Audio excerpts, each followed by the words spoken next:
ഒരു അടിപൊളി മസാലക്കൂട്ട് വെച്ചിട്ട് നമുക്ക് മീൻ ഫ്രൈ ഉണ്ടാക്കിയാലോ. അതിന് വേണ്ടിയിട്ട് ഒരു മിക്സിൻ്റെ ജാർ എടുത്ത് ഒരു 5 അല്ലി വെളുത്തുള്ളിയും ഒരു ചെറിയ കഷ്ണം ഇഞ്ചിയും ഇട്ട് കൊടുത്തിട്ടുണ്ട്. ഇനി ഇതിലേക്ക് ഞാൻ മുളക് പൊടിയായിട്ട് കാശ്മീരി മുളക് പൊടി കേട്ടോ എടുത്തിട്ടുള്ളത്, അത് 1 ടേബിൾ സ്പൂൺ. പിന്നെ 1 ടീസ്പൂൺ കുരുമുളക് പൊടിയും 1/2 ടീസ്പൂൺ മഞ്ഞൾപ്പൊടിയും പിന്നെ ആവശ്യത്തിന് വെളിച്ചെണ്ണയും പിന്നെ ഒരു ചെറിയ കഷ്ണം തക്കാളിയും കൂടി ഇട്ട് കൊടുത്തിട്ടുണ്ട് കേട്ടോ. നിങ്ങളടുത്ത് മല്ലിച്ചപ്പ് ഉണ്ടെങ്കിൽ മല്ലിച്ചപ്പും കൂടി ഇട്ട് കൊടുക്കുക, അത് കുറച്ച് മതി കേട്ടോ.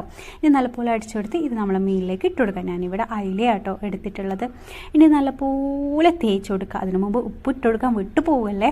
ഉപ്പും ഞാൻ കുറച്ച് കരിവേപ്പിലും കൂടി ഇട്ട് കൊടുത്തിട്ടുണ്ട്. ഇനി നല്ലപോലെ ഒന്ന് മിക്സ് ചെയ്യുക. ഇനി ഇതൊരു 1/2 മണിക്കൂർ നിങ്ങൾക്ക് എത്ര ടൈം ഇത് റെസ്റ്റ് ചെയ്യാൻ വെക്കാൻ പറ്റുമോ അത്രയും ചെയ്യുക കേട്ടോ.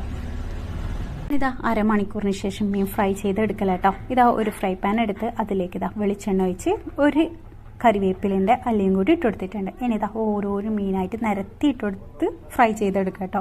ഈ ഒരു ടൈമില്ലേ ഇതിൻ്റെ മുകളിലേക്കില്ലേ വായൻ്റെ ഇലയും കൂടിയും വെക്കുമില്ല, അതിൻ്റെ ഒരു സ്മെല്ലും കൂടി വന്നാലില്ല ഈ മീൻ പൊരിച്ച ഇതിന് പ്രത്യേക ഒരു ടേസ്റ്റ് കേട്ടോ. നിങ്ങൾ ഇതുവരെ ഒന്ന് ട്രൈ ചെയ്ത് നോക്കിയില്ലെങ്കിൽ ഒന്നങ്ങനെ ട്രൈ ചെയ്ത് നോക്കുക കേട്ടോ.